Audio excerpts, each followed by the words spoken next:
delete an email from Bank of America online.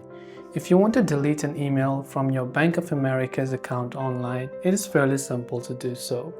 By the way, if you're using on the mobile app, you can simply launch the Bank of America mobile banking application as well, just depending upon your choice.